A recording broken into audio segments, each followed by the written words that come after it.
Antologi Pembacaan Firman Tuhan yang Maha Kuasa.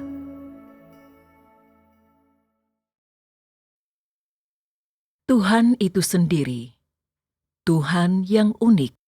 Kesembilan, Tuhan adalah sumber kehidupan bagi segala sesuatu. Ketiga,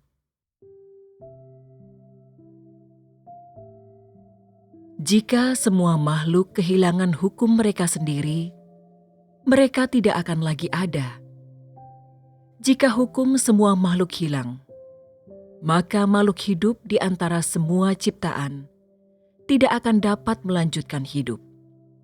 Manusia juga akan kehilangan lingkungan untuk bertahan hidup yang mereka andalkan untuk kelangsungan hidup.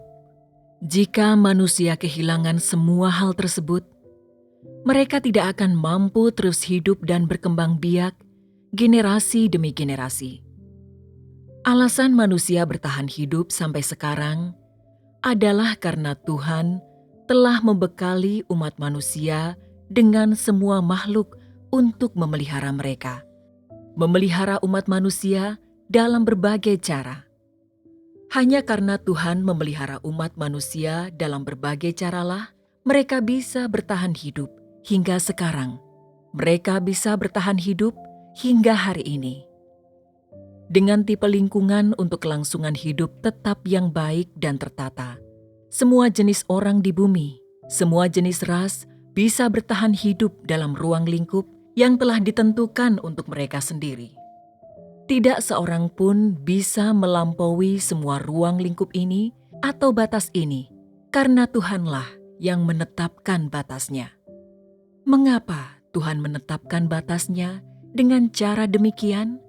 Ini sungguh penting bagi seluruh umat manusia. Sungguh penting. Tuhan menetapkan ruang lingkup untuk setiap jenis makhluk hidup dan menentukan metode kelangsungan hidup untuk setiap jenis manusia. Dia juga membagi berbagai jenis orang dan berbagai ras di bumi dan menentukan ruang lingkup mereka. Inilah yang akan kita bahas berikutnya. Keempat, Tuhan membuat batas antara ras yang berbeda-beda. Di bumi, ada orang berkulit putih, orang berkulit hitam, orang berkulit coklat, dan orang berkulit kuning. Semua ini adalah berbagai jenis bangsa. Tuhan juga menetapkan ruang lingkup untuk kehidupan semua jenis bangsa berbeda ini, dan tanpa menyadarinya, orang hidup dalam lingkungan untuk kelangsungan hidup mereka yang tepat dalam pengelolaan Tuhan. Tidak seorang pun bisa melangkah keluar dari ini. Sebagai contoh, orang berkulit putih, di wilayah mana mereka kebanyakan tinggal? Mereka kebanyakan tinggal di Eropa dan Amerika. Orang berkulit hitam sebagian besar tinggal di Afrika. Dan di wilayah manakah orang berkulit coklat tinggal?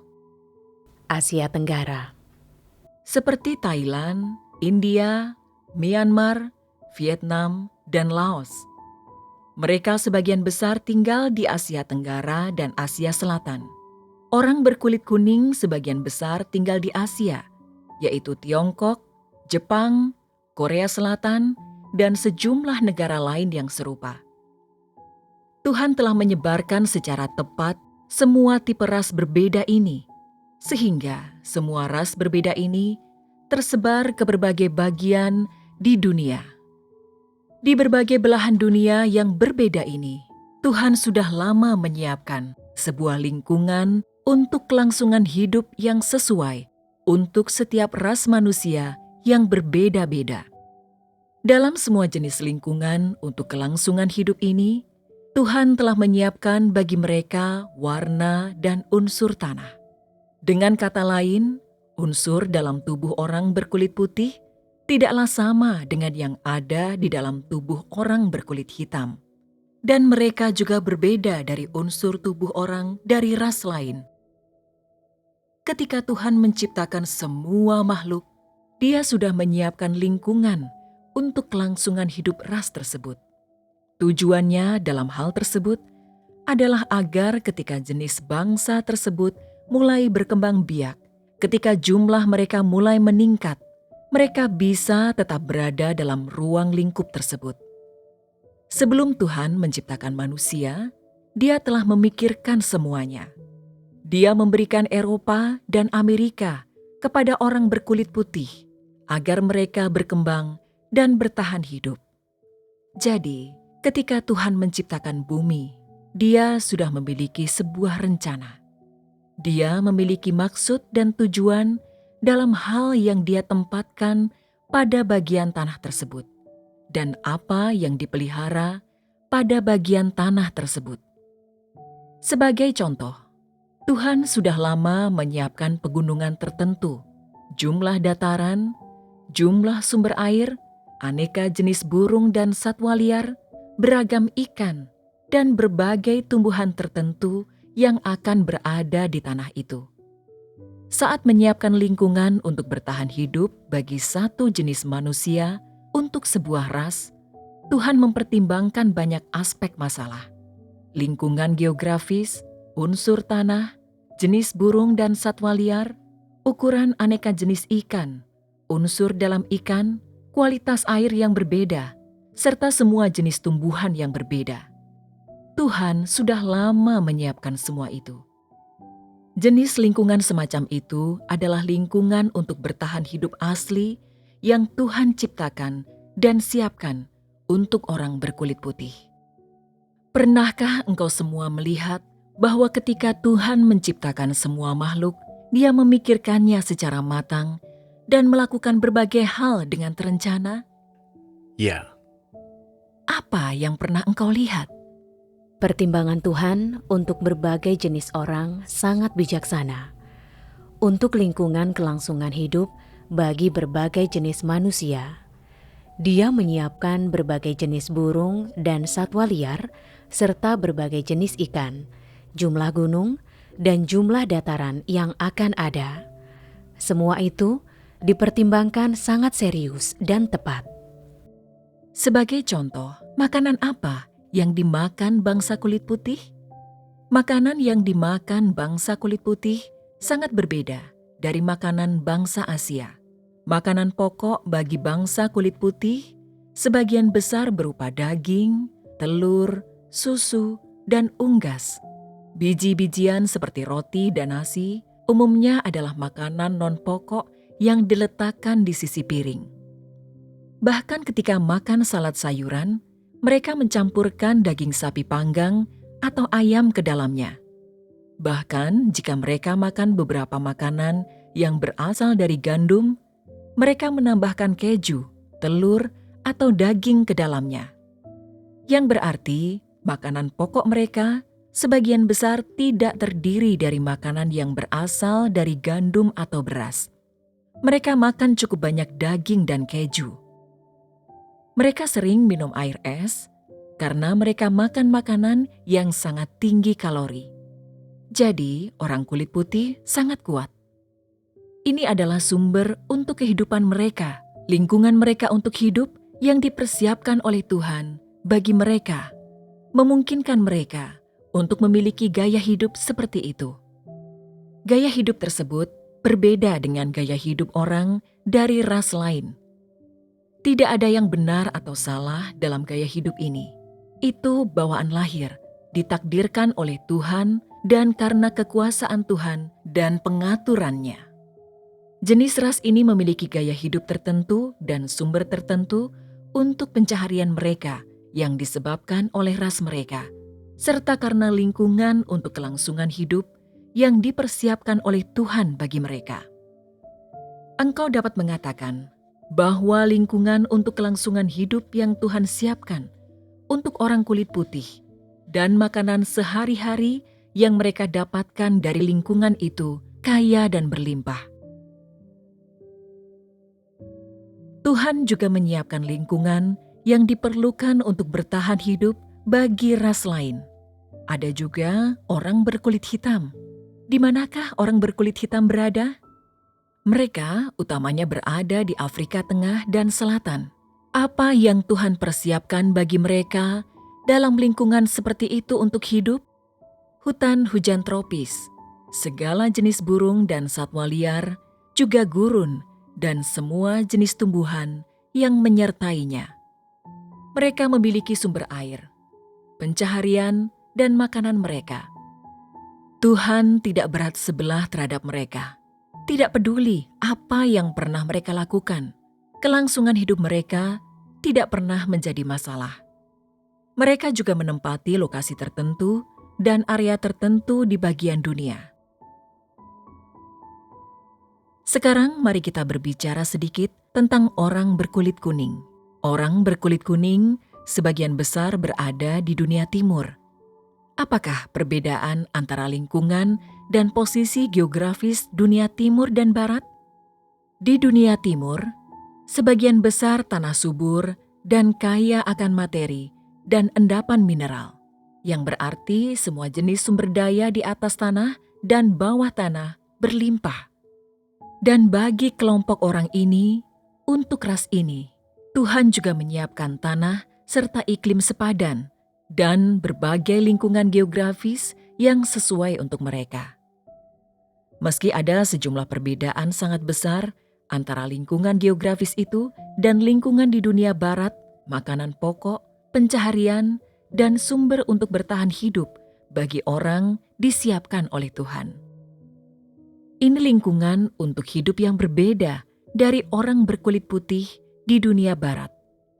Namun, apakah satu hal yang perlu aku sampaikan kepada engkau semua, yang perlu aku katakan kepada engkau semua? Jumlah ras timur relatif tinggi, sehingga Tuhan menambahkan banyak unsur di bagian bumi tersebut yang berbeda dari yang di barat. Di bagian dunia tersebut, Dia menambahkan berbagai macam landscape dan semua jenis materi berlimpah. Sumber daya alam di sana sangat berlimpah. Medan juga bervariasi dan beragam, cukup untuk memelihara jumlah ras timur yang sangat besar. Sesuatu yang berbeda dari barat adalah di timur, dari bagian selatan ke utara, dari timur ke barat, iklimnya lebih baik daripada di barat. 4 musim ditentukan dengan jelas, suhunya bagus, sumber daya alam berlimpah, dan pemandangan alam serta jenis dataran jauh lebih baik daripada di barat. Mengapa Tuhan melakukan ini?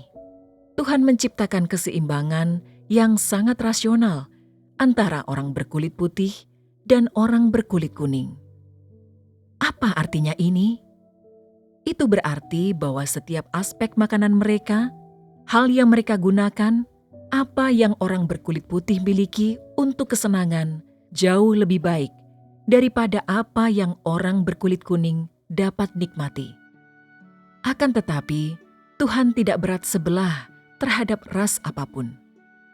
Tuhan memberi orang berkulit kuning lingkungan untuk kelangsungan hidup yang lebih indah dan lebih baik. Ini adalah keseimbangan. Jadi, engkau mengerti bukan?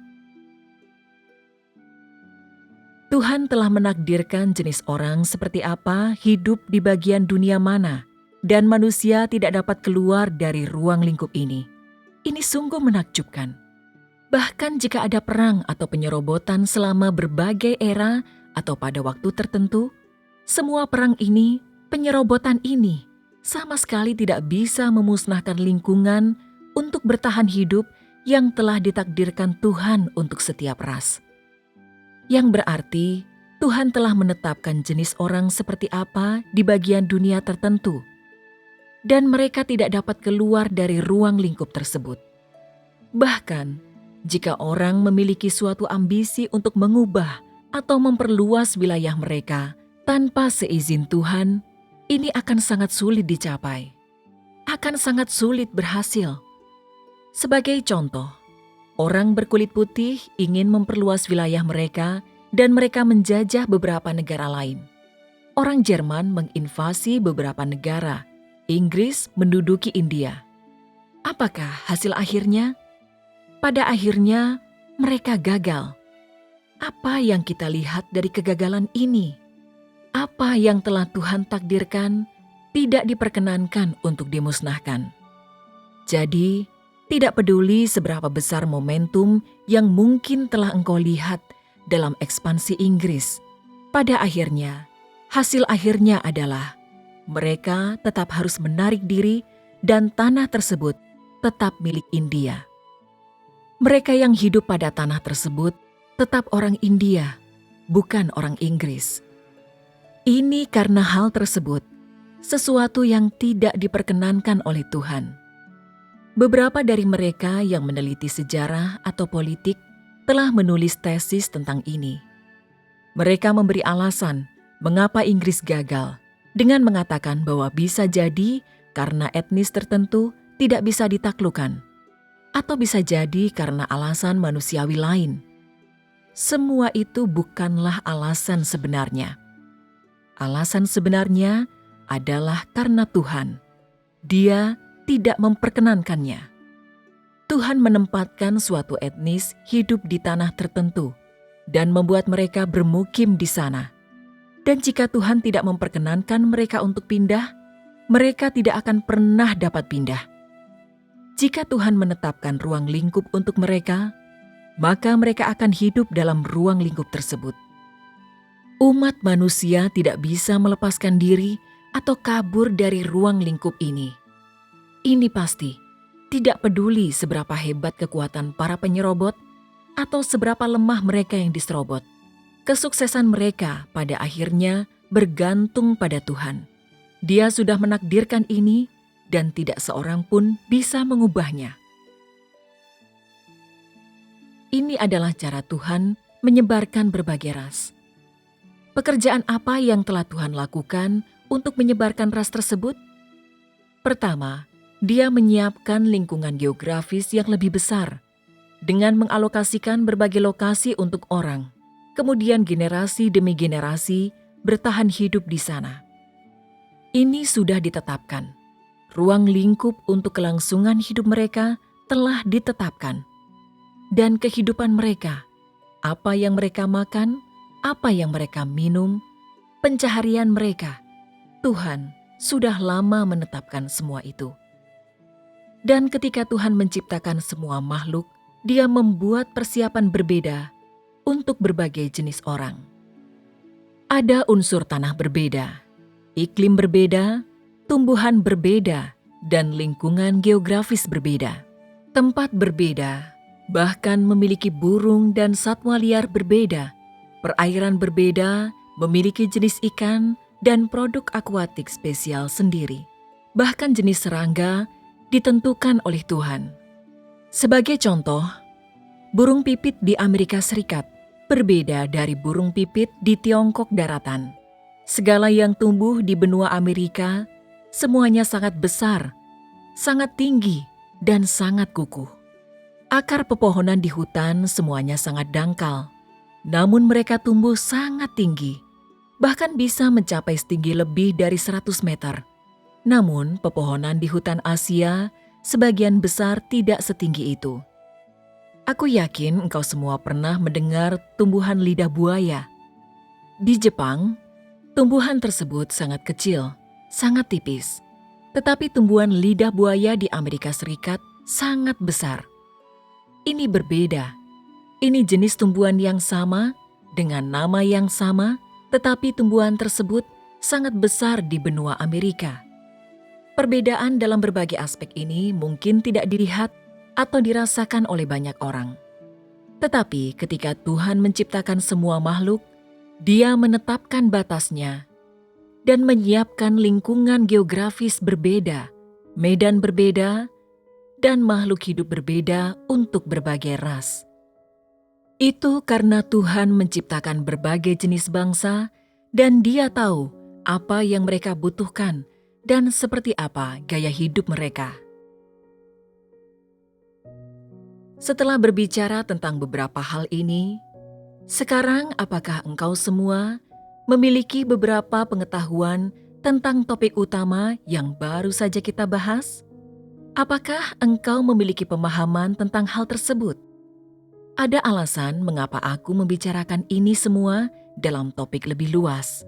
Sekarang engkau semua seharusnya memiliki ikhtisar dasar mengenai ini. Engkau dapat memberitahuku seberapa besar pemahaman engkau semua. Seluruh umat manusia telah dipelihara hanya oleh hukum yang ditentukan oleh Tuhan untuk semua hal. Ketika Tuhan menentukan semua hukum ini, Dia menyediakan berbagai ras dengan lingkungan berbeda, gaya hidup berbeda, makanan berbeda, dan iklim serta suhu berbeda. Ini agar semua umat manusia bisa bermukim di bumi dan bertahan hidup. Dari sini aku dapat melihat rencana pengelolaan Tuhan dan pengaturannya yang teliti serta kebijaksanaan dan kesempurnaannya. Hukum dan ruang lingkup yang ditentukan oleh Tuhan tidak dapat diubah sama sekali oleh orang, peristiwa, atau apapun juga. Semuanya di bawah kekuasaannya. Melihat dari perspektif hukum yang ditentukan oleh Tuhan untuk pertumbuhan segala sesuatu, bukankah semua umat manusia, apapun jenisnya, hidup dengan dibekali oleh Tuhan?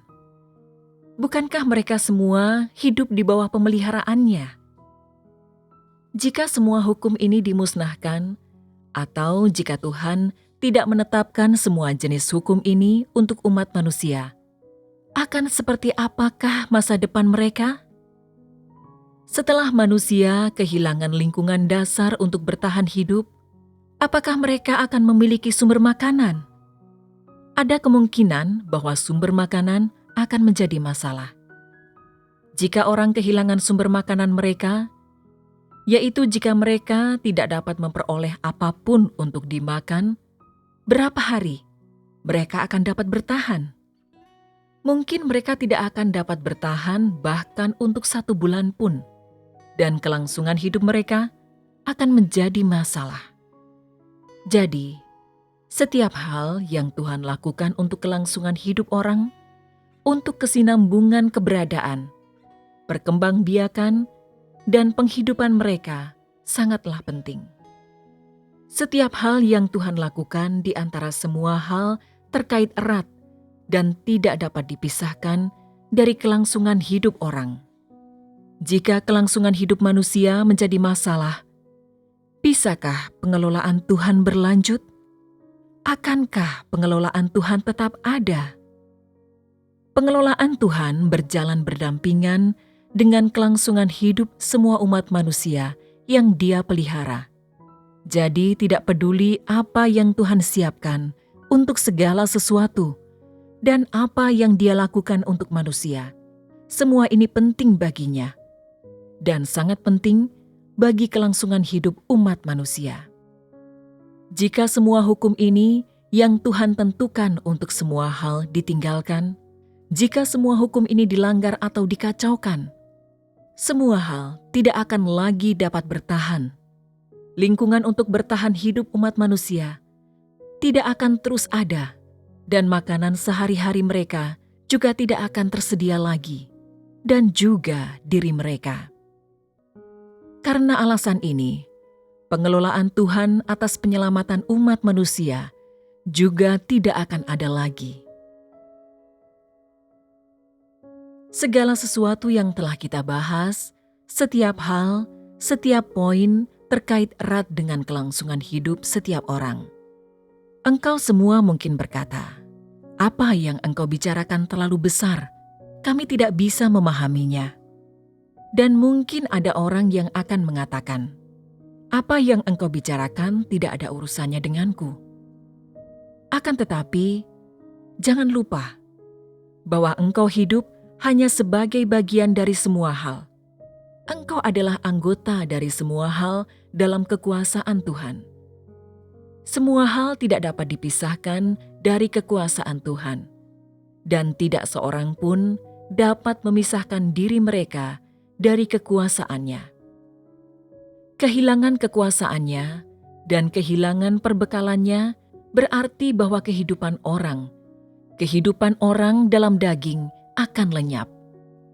Inilah arti penting Tuhan menetapkan lingkungan untuk bertahan hidup bagi umat manusia. tidak peduli apa rasmu atau di bagian bumi mana engkau hidup, baik itu di barat atau timur, engkau tidak dapat memisahkan diri dari lingkungan untuk bertahan hidup yang telah Tuhan tetapkan untuk umat manusia. Dan engkau tidak dapat memisahkan diri dari pemeliharaan dan perbekalan lingkungan untuk bertahan hidup yang telah Dia tetapkan untuk manusia. Tidak peduli apapun pencaharianmu, apa yang engkau andalkan untuk hidup, dan apa yang engkau andalkan untuk menopang hidupmu dalam daging, engkau tidak dapat memisahkan diri dari kekuasaan Tuhan dan pengelolaannya. Beberapa orang berkata, "Aku bukan seorang petani. Aku tidak bercocok tanam untuk hidup. Aku tidak bergantung pada surga untuk makananku. Jadi, aku dapat mengatakan bahwa aku tidak bertahan hidup di lingkungan untuk bertahan hidup yang ditetapkan oleh Tuhan. Lingkungan semacam itu tidak memberiku apapun." Benarkah ini? Engkau mengatakan bahwa engkau tidak bercocok tanam untuk hidupmu. Tetapi tidakkah engkau makan biji-bijian? Tidakkah engkau memakan daging dan telur? Tidakkah engkau memakan sayur dan buah? Setiap hal yang engkau makan, semua hal ini yang engkau butuhkan, tidak dapat dipisahkan dari lingkungan untuk kelangsungan hidup yang ditetapkan oleh Tuhan bagi umat manusia. Dan sumber segala sesuatu yang umat manusia butuhkan tidak dapat dipisahkan dari semua hal yang diciptakan oleh Tuhan. Jenis lingkungan untuk kelangsungan hidup ini. Air yang engkau minum, pakaian yang engkau kenakan, dan semua benda yang engkau gunakan.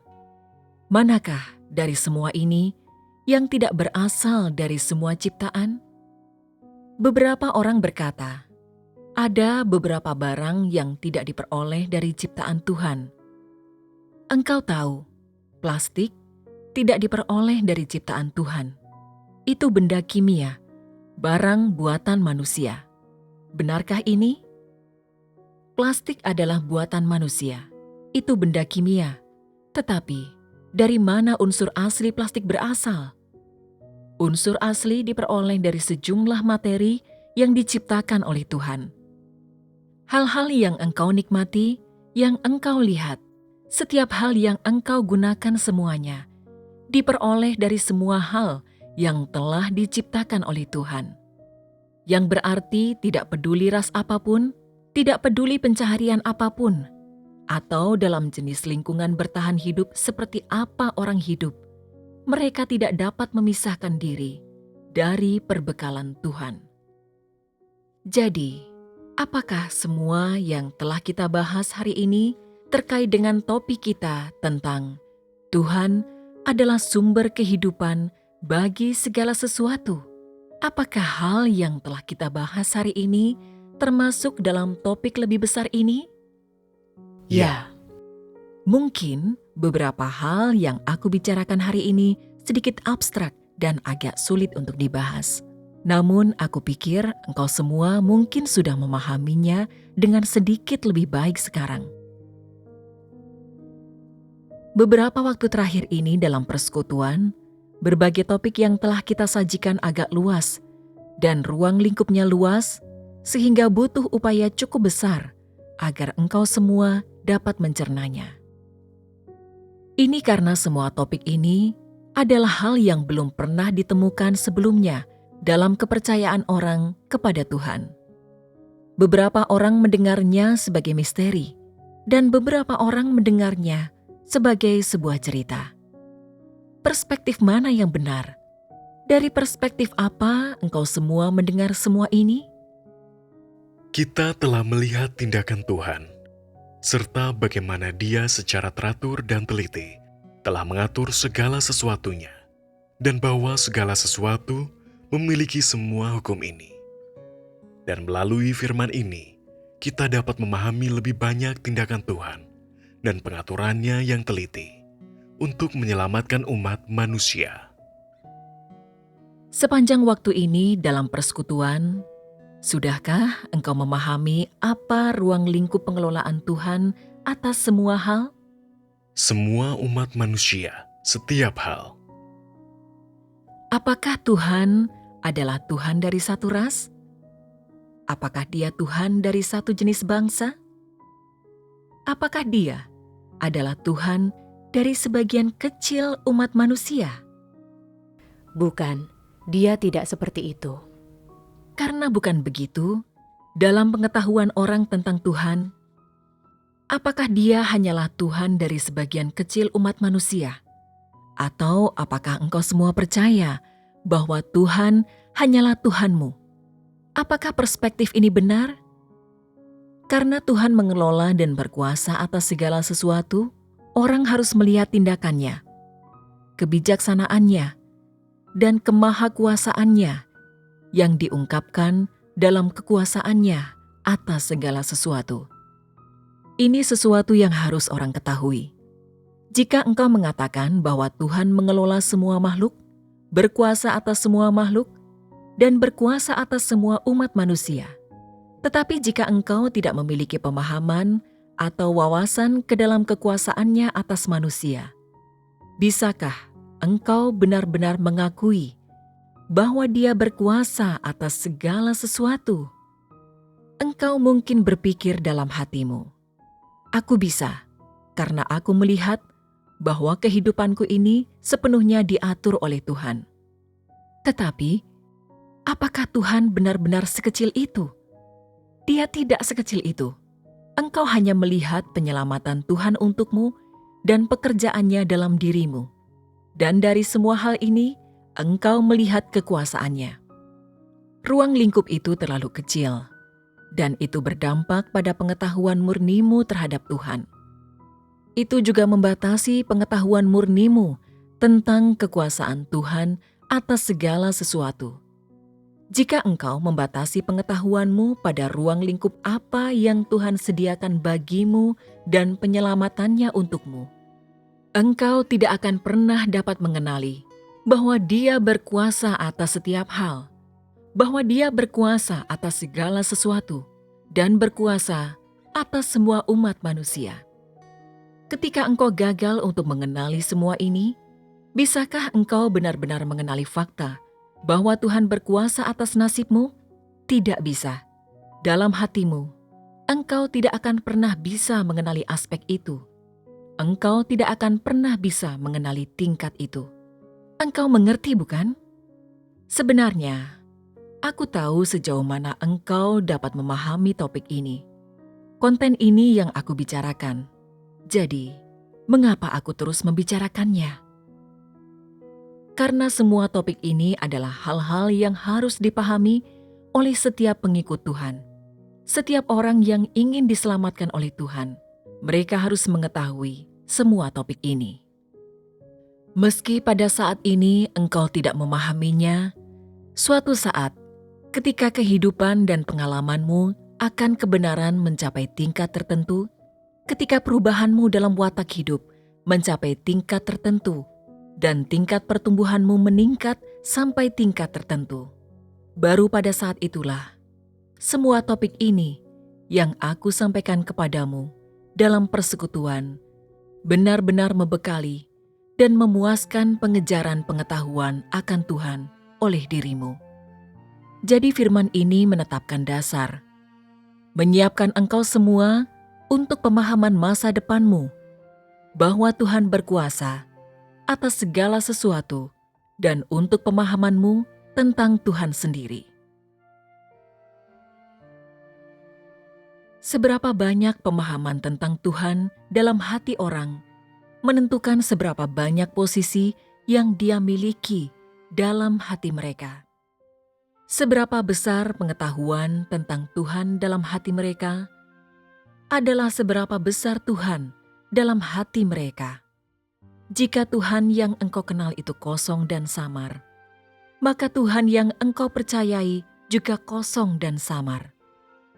Jika Tuhan yang engkau ketahui terbatas dalam ruang lingkupmu sendiri, maka Tuhanmu adalah Tuhan yang sangat kecil dan tidak ada urusannya dengan Tuhan yang sesungguhnya. Dengan demikian, mengetahui tindakan praktis Tuhan, mengetahui kenyataan Tuhan dan kemahakuasaannya, mengetahui identitas sejati Tuhan sendiri, mengetahui apa yang Dia miliki dan seperti apa dirinya, mengetahui apa yang telah Dia tunjukkan di antara segala sesuatu. Semua itu sangat penting bagi setiap orang yang mengejar pengetahuan akan Tuhan. Ini memiliki pengaruh langsung pada apakah orang dapat memasuki kenyataan kebenaran. Jika engkau membatasi pemahamanmu akan Tuhan hanya pada firman, jika engkau membatasinya pada sedikit pengalamanmu sendiri, anugerah Tuhan yang engkau hitung, atau sedikit kesaksianmu kepada Tuhan, maka aku mengatakan bahwa Tuhan yang engkau yakini sama sekali bukanlah Tuhan yang sesungguhnya. Dia sama sekali bukan Tuhan yang sejati, dan bisa juga dikatakan bahwa Tuhan yang engkau percayai bukanlah Tuhan. Ini karena Tuhan yang aku bicarakan adalah yang berkuasa atas segala sesuatu, yang berjalan di antara segala sesuatu, yang mengelola segala sesuatu. Dialah yang memegang nasib seluruh umat manusia, yang memegang nasib segala sesuatu. Pekerjaan dan tindakan Tuhan yang aku bicarakan tidak hanya terbatas pada sebagian kecil orang, yang berarti tidak terbatas hanya pada orang yang saat ini mengikutinya. Tindakannya ditujukan di antara segala hal, dalam kelangsungan hidup segala sesuatu, dan dalam hukum perubahan segala hal. Jika engkau tidak dapat melihat atau mengenali tindakan Tuhan di antara segala hal, maka engkau tidak dapat memberi kesaksian atas tindakannya. Jika engkau tidak dapat menjadi saksi apapun bagi Tuhan, jika engkau terus berbicara tentang hal kecil yang disebut Tuhan yang engkau tahu, yaitu Tuhan yang terbatas pada gagasanmu sendiri dan dalam pikiran sempitmu, jika engkau terus berbicara tentang Tuhan semacam itu, maka Tuhan tidak akan pernah memuji imanmu. Ketika engkau menjadi saksi bagi Tuhan, jika engkau hanya menggunakan bagaimana engkau menikmati kasih karunia Tuhan, menerima cara Tuhan mendisiplinkan dan didikannya, dan menikmati berkat-Nya dalam kesaksianmu kepadanya, hal tersebut sangat tidak memadai dan jauh dari memuaskannya. Jika engkau ingin menjadi saksi bagi Tuhan dengan cara yang sejalan dengan kehendak-Nya, menjadi saksi bagi Tuhan sendiri, maka engkau harus memahami apa yang dimiliki Tuhan dan siapa Tuhan itu dari tindakannya. Engkau harus melihat otoritas Tuhan dari kendalinya atas segala hal dan melihat kebenaran tentang cara Dia membekali seluruh umat manusia. Jika engkau hanya mengakui bahwa makanan dan minumanmu sehari-hari dan kebutuhan hidupmu berasal dari Tuhan, tetapi engkau tidak melihat kebenaran yang Tuhan sediakan untuk seluruh umat manusia melalui segala sesuatu, bahwa Dia memimpin seluruh umat manusia melalui kekuasaan-Nya atas segala sesuatu, maka engkau tidak akan pernah bisa menjadi saksi bagi Tuhan.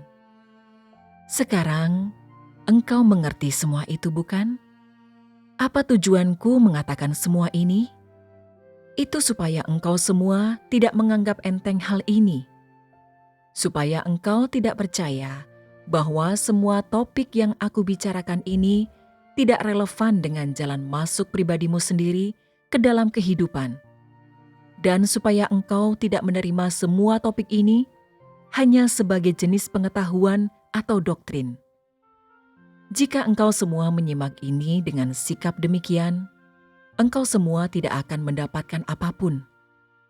Engkau semua akan kehilangan kesempatan besar untuk mengenal Tuhan. Engkau dapat mengingatnya sekarang, bukan? Apa tujuanku membicarakan semua hal ini? Tujuanku adalah agar semua mengenal Tuhan, agar orang memahami tindakan praktis Tuhan, Begitu engkau memahami Tuhan dan mengetahui tindakannya, pada saat itulah engkau memiliki kesempatan atau kemungkinan untuk mengenalnya. Jika, misalnya, engkau ingin memahami seseorang, bagaimana engkau akan memahaminya? Apakah dengan melihat penampilan luar mereka? Apakah dengan melihat apa yang mereka kenakan? Bagaimana mereka berdandan? Apakah dengan melihat bagaimana mereka berjalan? Apakah dengan melihat ruang lingkup pengetahuan mereka? Tidak. Jadi bagaimana engkau memahami seseorang? Engkau membuat penilaian melalui ucapan dan perilaku seseorang, melalui pikiran mereka, melalui apa yang mereka ungkapkan dan apa yang mereka tunjukkan. Ini adalah cara engkau mengenal seseorang, cara engkau memahami seseorang. Demikian juga jika engkau ingin mengenal Tuhan. Jika engkau ingin memahami sisi praktisnya, sisi sejatinya, engkau semua harus mengenalnya melalui tindakannya dan melalui setiap hal praktis yang dia lakukan. Ini adalah cara terbaik dan satu-satunya cara.